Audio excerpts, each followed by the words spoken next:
Welcome back, everyone.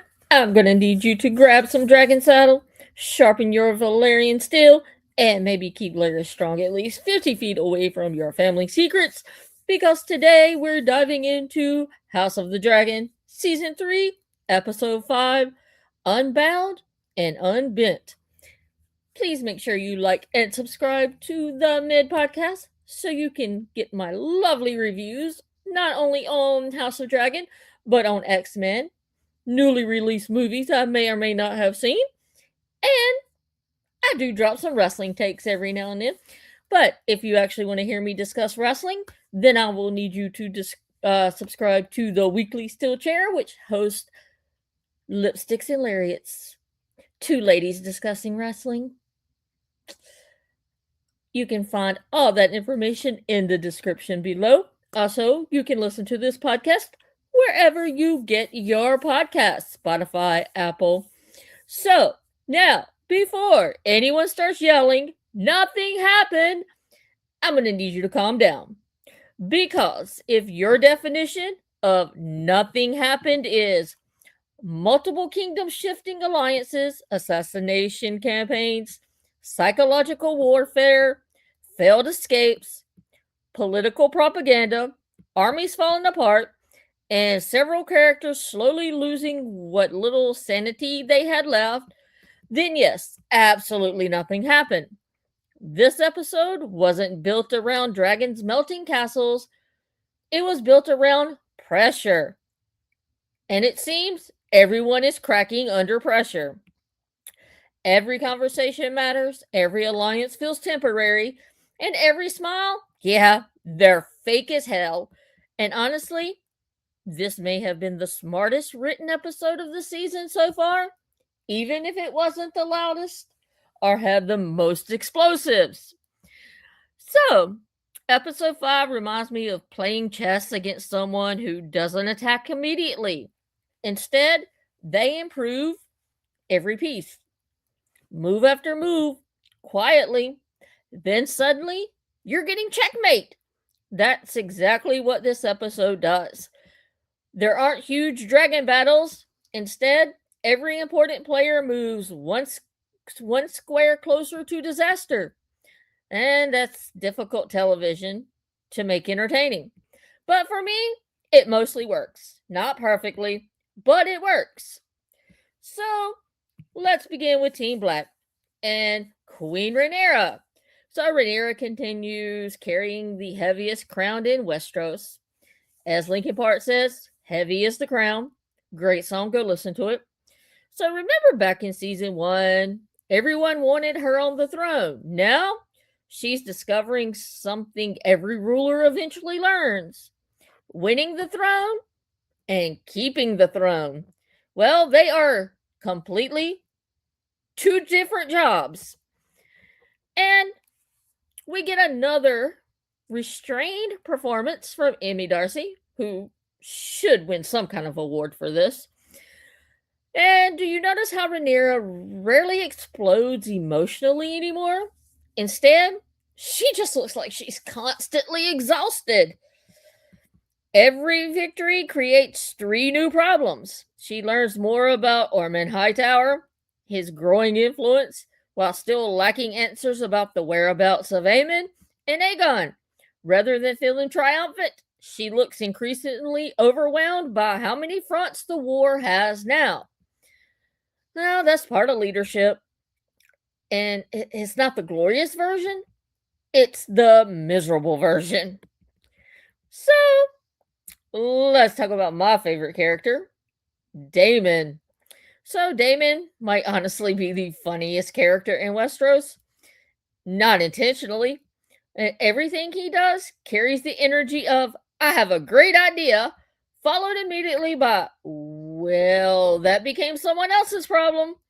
And Matt Smith, he continues making Daemon impossible to dislike. Even when he's wrong, even when he's arrogant, and even when he's making those questionable decisions, you still love him.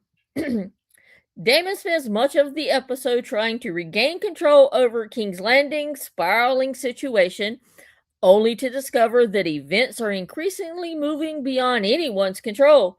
The bloody message left after the massacre of the City Watch members is a reminder that fear has become its own political force. His greatest strength? Confidence. His weakest strength? Confidence. All right, let's talk about Aegon II and Tom Glenn Carney. Well, because, wow, what a performance. Has Aegon transformed right before our eyes? Earlier season gave us an entitled prince.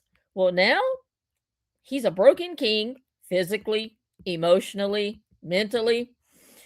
And his conversations with Larys are heartbreaking because Aegon openly admits that much of his suffering stems from his lifelong resentment of Aemon. He's desperate enough to contemplate fleeing, which tells you how far the crown has dragged him down. One of my favorite things about this episode is that Aegon isn't asking, "How do I rule?" He's asking, "How do I survive?" Very different questions. You know the saying, never trust the quiet guy? Yeah, well, that's Larys Strong. Especially if he walks with a cane and somehow knows everything. Now, Larys continues being Westeros's greatest professional manipulator. He never raises his voice. He never panics. Never appears surprised. So, he's basically LinkedIn networking? If LinkedIn networking involved murder, his scenes with Aegon are fascinating because you never know whether he's generally helping or simply positioning himself for whoever wins next. Meanwhile, where is Aemon? Mentally, emotionally, spiritually? These are all excellent questions that we all really need answers to. Well, physically, he's stuck at Harrenhal. His relationship with Alice Rivers becomes one of the episode's strongest threads. Recovering from his injuries, Aemon is forced into a psychological battle as visions and manipulation blur the line between healing and imprisonment. Ian Mitchell somehow makes one eye scarier than two. I have to say, that's some real talent. So, it seems that every time Alice appears, the entire show changes genres. Political drama? It's gone. So I'm watching a gothic horror now? She never seems hurried. She always knows more than everyone else. Whether she's manipulating Aemon, protecting him, or both, well, it remains deliciously unclear. And the mystery, well, it just makes her scenes more dramatic. All right. I cannot believe I'm going to say this.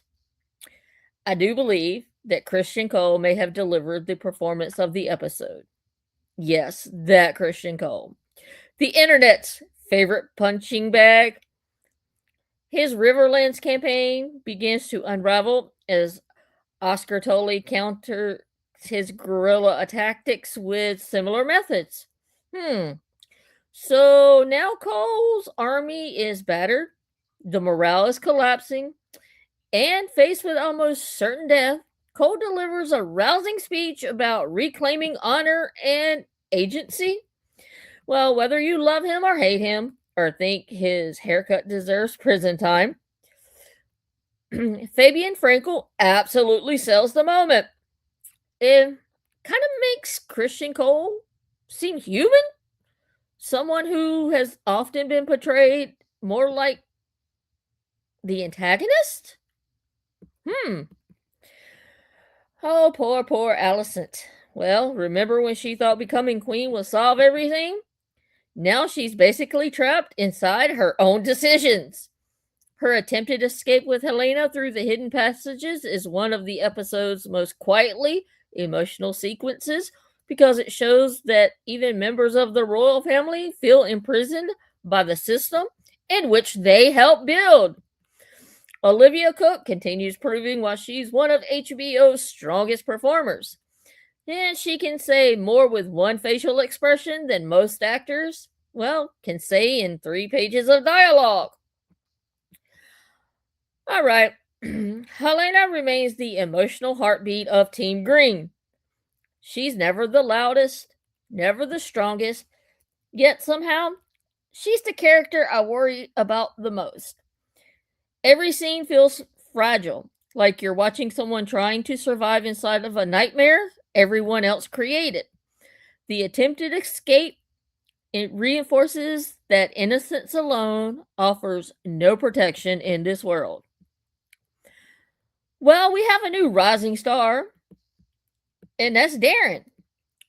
Armand Hightower spends much of the episode preparing Darren for leadership while simultaneously building propaganda against Rhaenyra through sabotage, messaging, and political theater. And all of this is incredibly important. Wars, well, they aren't won solely by dragons blowing up everything. They're won by stories. Control the narrative, and eventually, you control the people. And writer George R. Martin, well, he's always understood this. And the show continues to emphasize it beautifully. Ormond Hightower. Honestly, this guy scares me more than the dragons. Why? Well, because dragons burn cities. Politicians convinces cities to burn themselves. Ormond doesn't need a Vagar. He has strategy, propaganda, patience, and arguably, those are more dangerous than any dragon. Let's appreciate something this series does better than almost any fantasy show. Politics actually matter. Too many fantasy stories treat politics like a filler between action scenes. Well, House of the Dragon understands that politics are the action. One speech changes armies, one marriage changes kingdoms, one rumor changes history, and this episode doubles down on that philosophy. So, the biggest theme? Resentment. Everyone resents somebody. Aegon resents Aemon. Sir Christian resents failure. Alicent, well, she resents circumstances. Daemon resents limitations. Rhaenyra resents impossible expectations. And nobody is truly happy. That's why every conversation feels dangerous. So, what worked in this episode? And here's what I loved: the outstanding acting throughout, Christian Cole finally receiving meaningful depth, political tensions remained high, the pacing allowed quieter performances to shine, and the writing again trusts viewers to pay attention. Sometimes, need explosions on television. Sometimes, great dialogue wins. Let's be fair, not everything lands, so there's a few things that didn't work. And some viewers will absolutely call this a slow episode. And honestly, they're not wrong. After several weeks of building momentum, storylines advance only incrementally, making the middle stretch feel more like positioning than a payoff. The show is clearly arranging pieces for a larger confrontation. And, well, that works, provided these confrontations actually deliver. So, our performance MVP, have to go with Tom Glenn Carney. Our character MVP, Sir Christian Cole. My scene MVP for this week, Cole's speech before what feels like an inevitable doom. The most terrifying person, still Lyrius Strong.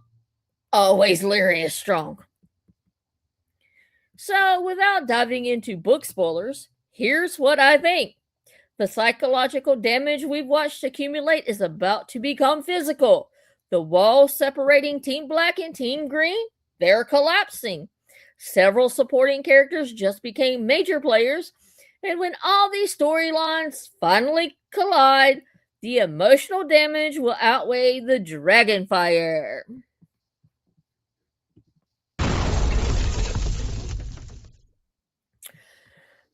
So, I give episode 5 a 9 out of 10 dragon eggs. Not because it was packed with spectacle, because it trusts character over chaos. It rewards patience. It reminds us that this isn't simply a story about dragons. It's a story about flawed people trying to control forces far bigger than themselves. And history tells us that usually does not end well. So, in closing, those were my thoughts. But now it's your turn. Was this a brilliant slow burn? Are you still waiting for the dragons to stop circling and actually start burning everything to the ground? And who stole the episode for you? Was it Christian Cole? Was it Aegon? Was it Damon? Was it Alice Rivers? Or is there another character quietly climbing the ladder while everyone else argues over the throne? Leave your thoughts below, because if there's one thing this fandom loves almost as much as dragons, it's passionately disagreeing with strangers on the internet. Sounds like wrestling fans. Thanks for listening, and I will see you next week with a review of episode 6. So until then, remember, in Westeros, the throne isn't the prize. Surviving long enough to sit on it? Well, that may be the prize. See y'all guys next week.